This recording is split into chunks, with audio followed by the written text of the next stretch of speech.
By the way, this is...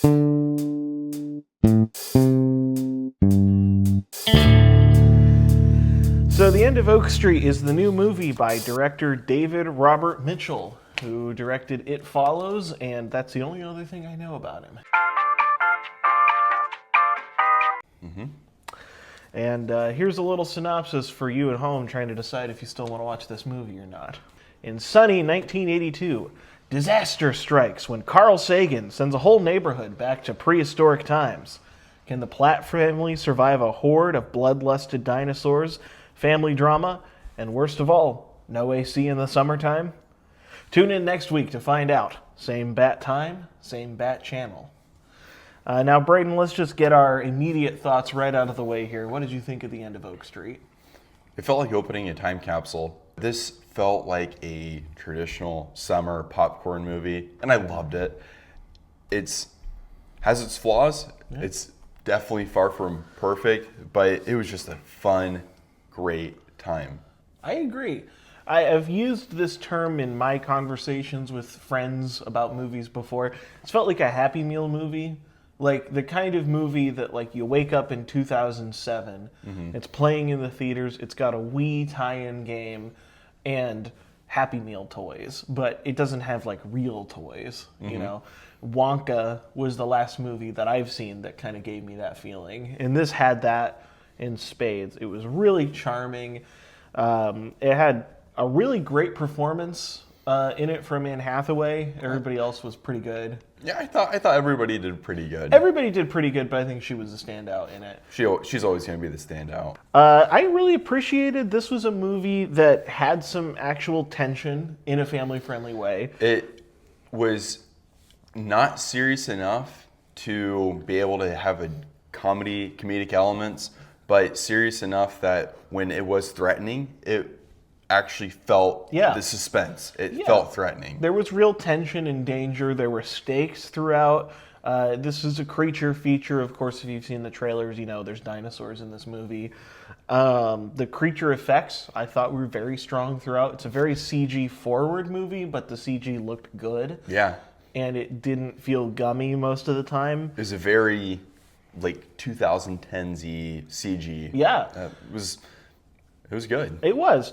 It felt, like you said, time capsule. It felt like something Spielberg would have cooked up in its prime without just feeling like derivative. Like, I've not seen a movie exactly like this before, which I appreciate. I love that it was an original thing. It's not connected to anything. It doesn't seem like it's probably going to get sequels.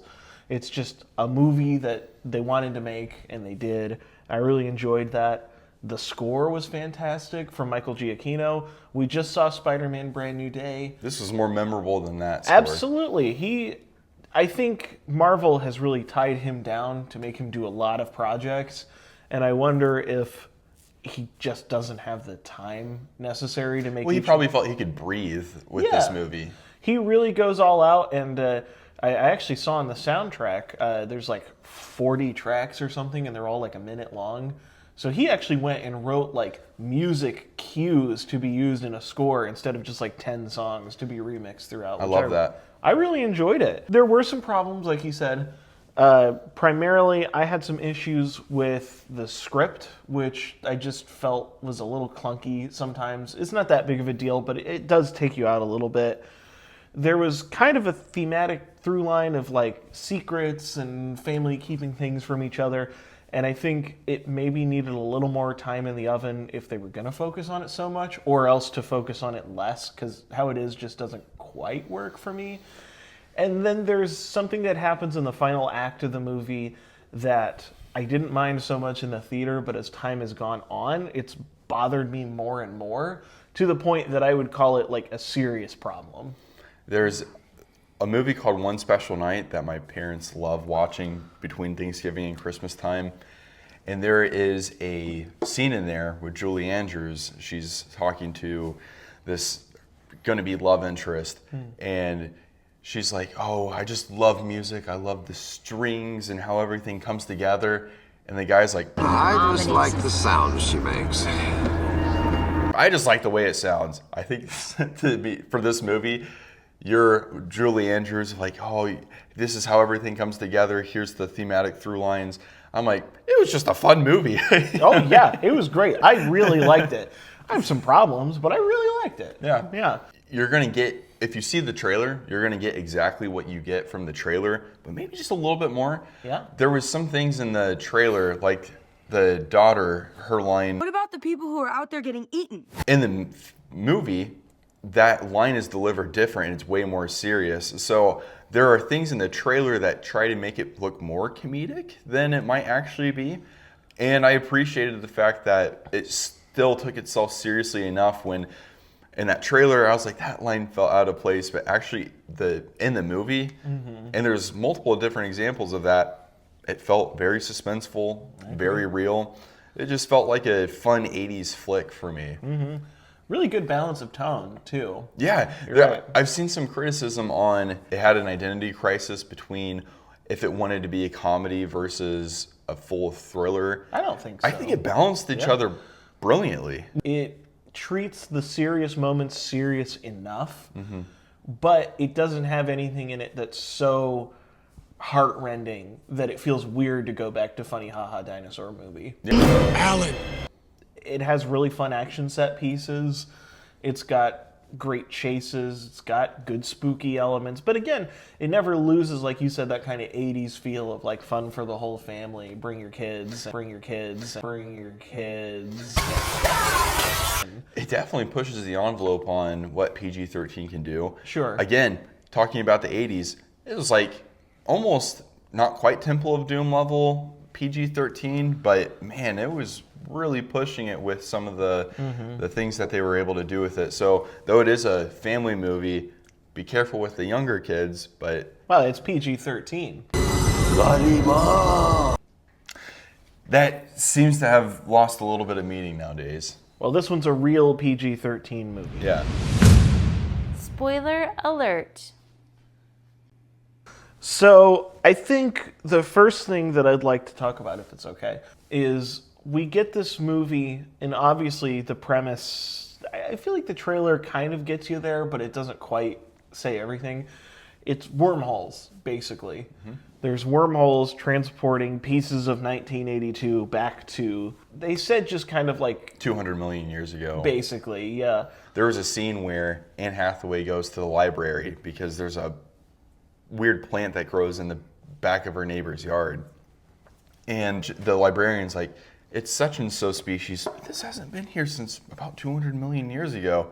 You and I looked at each other, just started laughing. It's like, why would she know that off the top of her head? Yeah. And how would somebody know exactly what that would look like? This is a movie, it does have a little bit of that science fiction thing with the wormholes, and the daughter of the family, Audrey, she's interested in astronomy, I guess, or physics or something, and they mention it a couple times at the beginning of the movie, so later when things start happening, it makes sense that she might have a better idea than everybody else as to what's going on, and she basically just says, oh, I think that there's probably a wormhole that's transporting us. And you don't get much more explanation than that, but you don't need much more than that. No.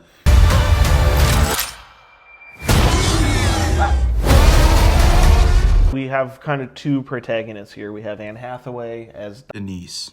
and Ewan McGregor as Greg. And Anne Hathaway is a novelist or an aspiring novelist. And that's actually one of the scenes that really bothers me at the beginning of the movie. She's at the neighbor's house showing her manuscript to the neighbor. And the neighbor's like, oh, I didn't edit my husband's work for 40 years for nothing. I'm like, okay. And then she's like, I love the scene where the lady is sitting there on the yard holding her suitcase that she's going to leave her husband with and crying. I'm like, that sounds like a stupid scene. Like, it doesn't sound like it would be good. Anne Hathaway, her character, in today's movies, when you get female protagonists, you can fall into the trope of Rey Skywalker or that typical girl boss. I love Anne Hathaway in this because she is flawed. Anne Hathaway's hiding the secret that she's a writer and is aspiring to be a writer and feels trapped in her role. but naturally is able to get out of that. She has natural courage and natural survival instincts. She's the very realist one between her and her husband. But at the same time, she makes mistakes in the film, and it feels they need each other to be the best of each other. And I love that. That's a very classic and true representation of what it is to be a husband-wife couple.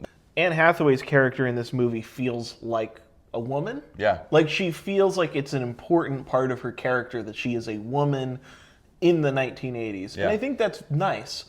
I like that her book is about the problems she has in her life and the problems she has in her marriage. It feels very real, and it's not done awkwardly. It's done very smoothly in the script, and I appreciate that. They play it where these secrets have been happening for a while.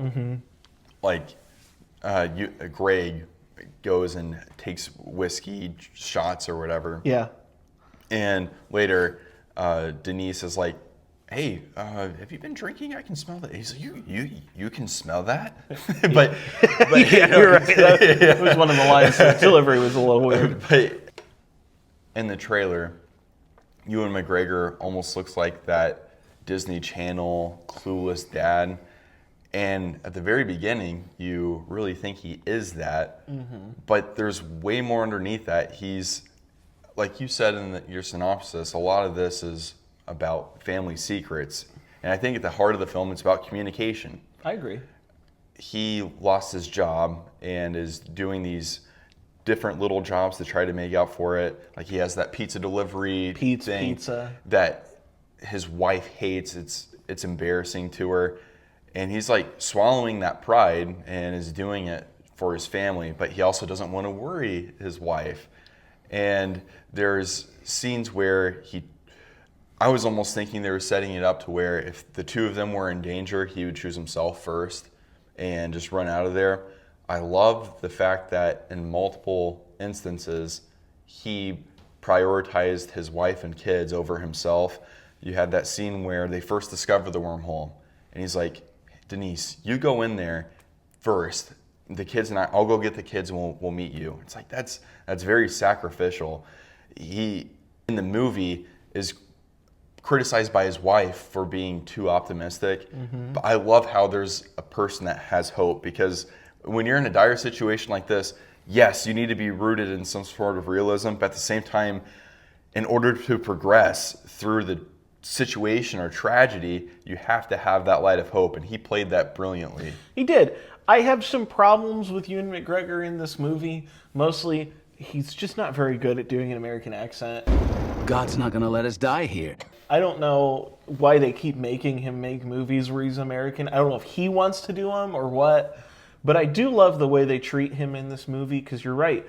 It's a very complicated image of what a father can be. Greg, you only go to church at Christmas and now you're telling the kids God's looking out for us? They were both trying to maintain status quo for their family, when at the end of the day, all they needed was communication. I was terrified going into it that Denise was going to be girl boss and Ewan McGregor was going to be sitcom, a Disney dad who can't amount to anything. But no, they love each other. You had that great argument between the two of them on just laying it all out. Like, "You're constantly working and you didn't tell me that you're out." Well, yeah, you're writing a book and you want to leave us. Yeah, it felt so real. Yeah, And uncomfortably so. And then their kids, Brian, we've never talked about Starbuck. I've never heard a dog's name be spoken more in one movie. No. Starbuck. Well, the dog disappears at the beginning when the dinosaurs show up, and then he kind of reappears towards the end. And Brian loves this dog, which I get. Go Yeah. save the dog. But he leaves the house, and Audrey runs after him. You have then, right after their argument, they go out looking, and then there's a stampede. They go in a car. He lays over her, and they hold hands. That's such a sweet scene. It is. And then another scene where the Allosaurus or the Spinosaurus was after them, and he hops out of the car. Again, for a split second, I was like, he's just going to bolt. But no, he stayed, helped Anne Hathaway get out. And yeah, It's cool I stuff. love those. I love those moments. It's a very complicated portrayal of what a marriage is, and I think that's cool to do in a movie like this. Unexpected. Yeah. In the trailer, you see dinos and chaos. But there's dinos, chaos, and family drama. yeah. And good family drama, Emphasis, too. emphasis on the family. I love it. It's a very cool image of like how hardship can bring a family closer together and not break it. I love at the end of the film because they finally realize, hey, we need to communicate with each other. That's what happens so often in real marriages, where there's just not there's a wall, a barricade with communication. When she originally is riding in the basement, acting like she's doing laundry, it's literally buried underneath the family as a secret.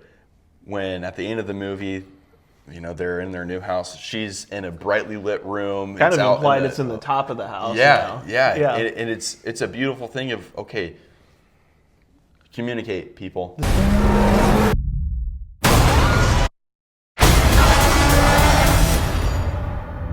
creature effects were really good in this. We talked about it in The Thing. The CG was great. One of the things we talked about on the way home, I just wanted to highlight. You can tell this is a mid-budget movie because I feel like there's a lot of shots where they either show the dinosaurs way in the background where they can get away with not having as much detail, or hide it. Yeah, they hide it. Like, there's a really effective scene at the beginning of the movie where Ewan McGregor is like running next to a fence. It was just like Jaws. They it was had like great. the strings going like do do do do do do. And you can see the effects of the dinosaur, like he's knocking crap over, but you don't see the dinosaur. You see a claw here or there. I think that's one of those things where it shows the power of having less budget. I agree. Because if you have an unlimited budget, you're just going to say, oh, we'll fix that in post or whatever. Jurassic World Rebirth. Yeah. In this, you had to be creative with it. Mm-hmm. You had to show, and it made it more suspenseful by not showing as much. And then when they did show it, it looked really good. It did. They had the budget to make the moments that the dinosaurs needed to look good. I love the carnage the dinosaurs cause. Yeah. And it's not just like a one and done. No. All throughout the movie, you get these wide shots of just the havoc they're causing. Just random people dying or getting mauled. You see them like walking down the street and like in the background there's just a dude getting his head ripped off or something. It's great. It's so cool. It's really cool. What would be happening during a dinosaur takeover. Yeah. I really liked that. I thought it was very cool world building, and it makes the whole world of the movie feels very lived in. Yeah. And it feels very tactile and very real. It's not just the Platt family moving around in an empty soundstage. It's the Platt family moving around in a neighborhood that is being destroyed by dinosaurs. Yeah. This movie was so unhinged. It was crazy. There were so many times where we looked at each other and we're like, did that just happen? It was like, what in the world is this but movie? There's a time when the kids are safe and the parents say, stay here, we're going to go check this noise out. And it's just two, what kind of dinosaurs are those? Big boys, I don't know. They are dancing nature's dance. Let's get it on. And they stay on that scene for an uncomfortable amount of time. 5 minutes or something. But it's so funny because this is after Greg and Denise make up. And she's like, oh, I want this picture of you. And takes a Polaroid picture. And he's like posing with his big sledgehammer on his shoulder. He's going, Denise, you want a picture? She's like, yeah, we need to take light in the moment. So they're almost switching roles a little bit there. And the Polaroid ends up being kind of an important detail later in the movie because we get to a point late in the film where Ewan McGregor dies. Mm-hmm. So there's a big dinosaur. It wasn't a T-Rex, but it was something T-Rexy. Mm-hmm. And it was chasing them, and he hits it with a sledgehammer to protect Anne Hathaway. And its ankle. The Achilles. Yeah, he hits it in the ankle, and then he hits it in the face, and it falls over, and it's like, well, that seemed really easy. And he goes to celebrate, and the thing just gets right back up, picks him up, slams him, rips his leg off. He doesn't do the cool guy thing of like, oh, he just was like, ah! Which is like what would happen if your leg get bit off. That was hilarious. The dinosaur takes him and slams him on the ground. And he's like doing it for a split second, the Yamcha pose. Yeah. He slams it into the ground so hard. He screams for a second and then it just eats him. And that scene is impactful. That's It one of is. those things where they didn't play it off like a dumb joke. No, Anne Hathaway really sells the terror and the just emptiness you'd Yeah. feel watching something like that happen. There's a scene later where they're walking and the kids are questioning her, and she grabs the son and just like yells at him, "Did you just watch your father die?" And he's Yes! but it's like really sad. Yeah, it's it is. played very straight, and I love that. I think it's a move that really respects the impact of doing that to a character. And so later in the movie, when they're kind of trying to escape, they find a wormhole, they're going to go into it, and she's looking at the Polaroid for like hope. It's a very cool way to continue his impact after his death. And at the very end of the movie, we have the Polaroid up on the wall, and That was sweet. It solidifies everything, and it's like her reminder of open communication. So we get to kind of towards the end of this movie. So our final set piece, we've talked about it a little bit, revolves around going in to this wormhole to escape from the Jurassic period. Yeah. And we have the great thing, so the portal is kind of opening and closing at timed intervals. And so we have that funny moment where Brian tries to jump, misses, breaks his leg. I thought that was hilarious when he jumps off the roof to go in the wormhole, and I'm like, "There's no way they're gonna do it. There's no way they're gonna do it." And it closes, and he falls down and breaks his leg. He's like, "Ah!" My heart stopped a little bit. I have a son, and I was just picturing him in that, and I'm like, "No, yes," and it worked. It was effective. So then they have to go back downstairs, grab him, go back up, and then now they're getting chased by crocodiles or something. Super Crocs. Super Crocs. And out comes the librarian with a shotgun. So good. And she's just taking them out. It's Mrs. Kim from Gilmore Girls, which is hilarious to picture her in a prehistoric environment. And she probably would have a gun. But they're shooting the things, and I think she gets got by them. That scene has so much suspense. There is a crocodile coming up the stairs. There's 3 in front of the Denise. They try to Audrey, go down and the Brian. hallway, and there's one over there. Yeah, and it's like, okay, how are they going to get out? She comes out, shotgun. And it's not snaps- like she came out of nowhere. They No. established earlier in the scene that she is there with a gun waiting to do something. Yes.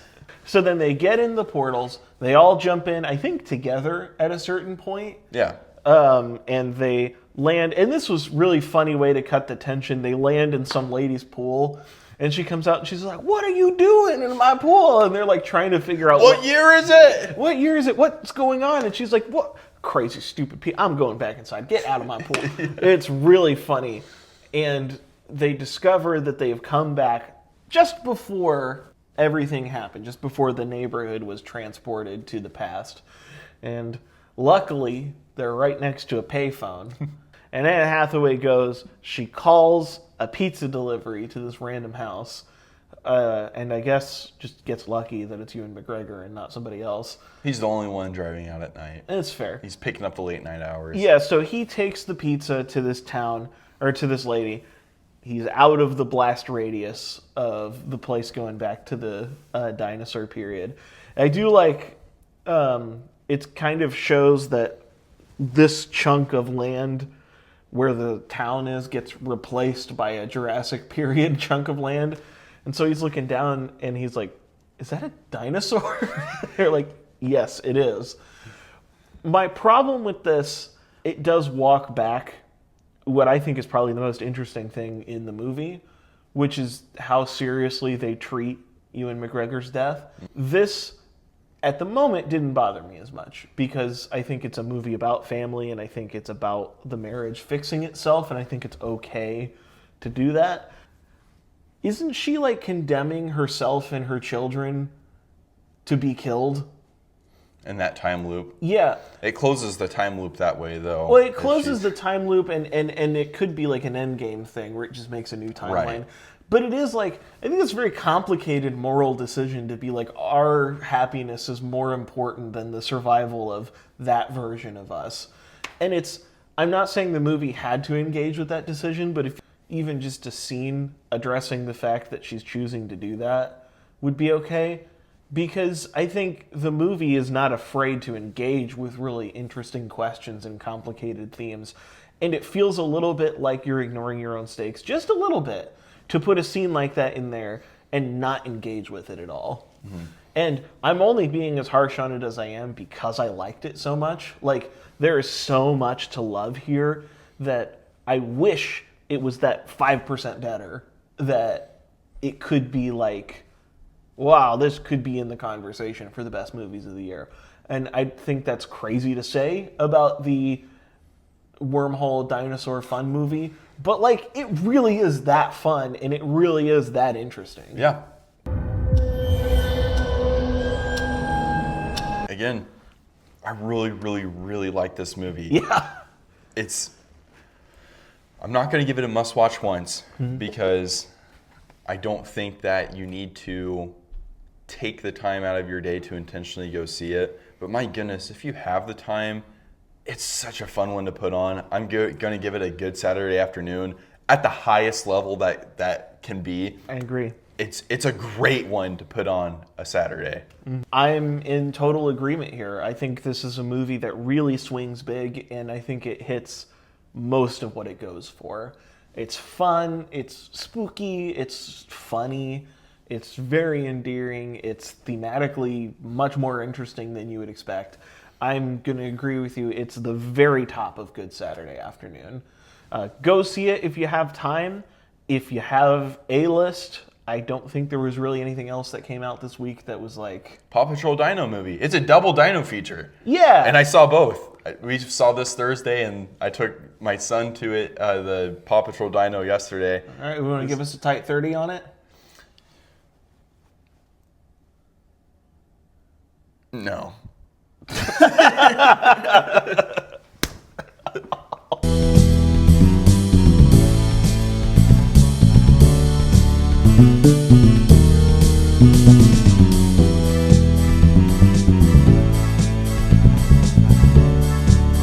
Thank you.